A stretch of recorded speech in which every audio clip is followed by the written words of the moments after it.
बागेश्वर धाम के पीठाधीश्वर पंडित धीरेन्द्र कृष्ण शास्त्री आज देर रात अचानक अशोकनगर की नवीन कृषि उपज मंडी में चल रही भागवत कथा के भंडारे में पहुंचे। लोगों को जहां बैठकर भोजन कराया जाता है उसकी पूरी व्यवस्था का जायजा लिया। भोजन बनाने वाले एवं भोजन किस तरह से बनता है उन सारी चीज़ों को भी निरीक्षण किया। इस दौरान यहां काम करने वाले लोगों के बीच बैठकर उन्होंने संवाद किया। यहां बीते 7 दिन से काम कर रहे कामगारों एवं सेवादारों के बीच उन्होंने काफ़ी समय बिताया, उनकी सराहना की और इस बड़े काम में उनकी भूमिका को सराहते हुए कहा कि इसके लिए ईश्वर उन्हें ज़रूर फल प्रदान करेगा। इस दौरान उन महिलाओं के साथ बैठकर काफ़ी देर तक उन्होंने बात की जो बीते कुछ दिनों से लोगों के लिए पूड़ी एवं दूसरे काम यहाँ कर रही हैं। साथ ही इस दौरान उन्होंने अलग अलग भट्टियों पर जाकर कामकाज को देखा, मिठाई एवं दूसरी चीज़ों को बनने का निरीक्षण किया।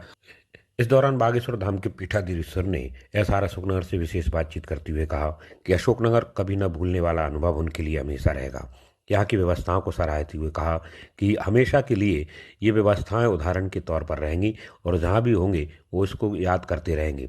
उन्होंने कहा कि अशोकनगर से उनका एक लगाव सा हो गया है, यही कारण है कि उन्होंने एक के बाद दूसरी कथा यहाँ पर दे दी है। देखिए उन्होंने और क्या कहा।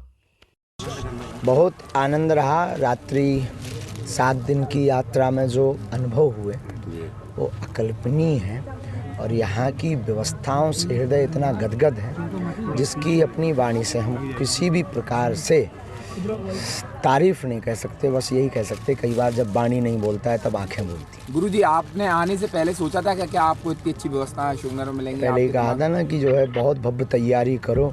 तो जो बात गुरु अब वचन निकले वो वचन हमारे जो यजमान हैं, कथा के आयोजक हैं जज्जी जी, उन्होंने करके दिखाया और इससे निश्चित हो गया कि अशोक धार्मिक नगरी है और धार्मिक नगरी में भक्त भी रहते हैं। उसका प्रत्यक्ष प्रमाण जीता जागता अशोकनगर अभी तक की कथाओं की सबसे बढ़िया व्यवस्था है, इसमें कोई संदेह। आपको कितना प्रेम अब अशोकनगर से हो गया है? अटूट महाराज एक और गजब प्रेम हो गया है। तब तो जज्जी जी के प्रेम इतना हो गया कि एक बार हमारी चर्चा हुई हमारे विधायक जी से, बोले गुरु जी अब 111 फीट वाले हनुमान जी की लीला और हो जाओ, एक बार और आना है। हमने उनके इतने कहने पर विचार किंतु परंतु क्यों कब कैसे ये सोचे बिना ही कह दिया कि एक बार और कथा करेंगे। इतना प्रेम है। मेरे ख्याल महाराज ये पहली बार हुआ हो किसी जगह गए और आप दूसरी कथा खुद दो अपनी मर्जी से दे रहे हैं। खुद से मंच से कहने में तो पहली बार है, वरना लो हमारी आदत सुनने की हो गई है। ये बात बिल्कुल सही है, आप सही कह रहे हैं, क्योंकि इतनी ज़्यादा कथाओं का वो है क्रम है लगातार, लेकिन प्रेम है।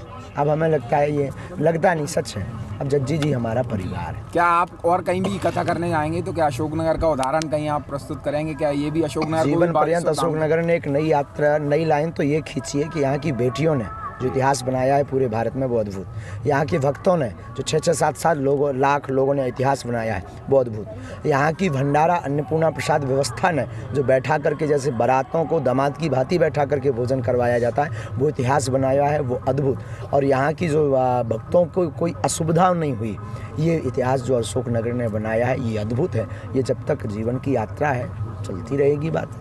वैसे गुरु के जाने के बाद भक्तों को बहुत दुख होता है कि 7 दिन की कथा पूरी हो रही है, उसके बाद गुरुदेव यहाँ से जा रहे हैं, तो क्या आपको भी आप भी दुखी होंगे यहाँ से अब 7 दिन बाद जाएंगे तो? हाँ, स्मरण तो लेकर जाएंगे पर दुखी इसलिए नहीं होंगे क्योंकि फिर मिलेंगे। जय गुरु।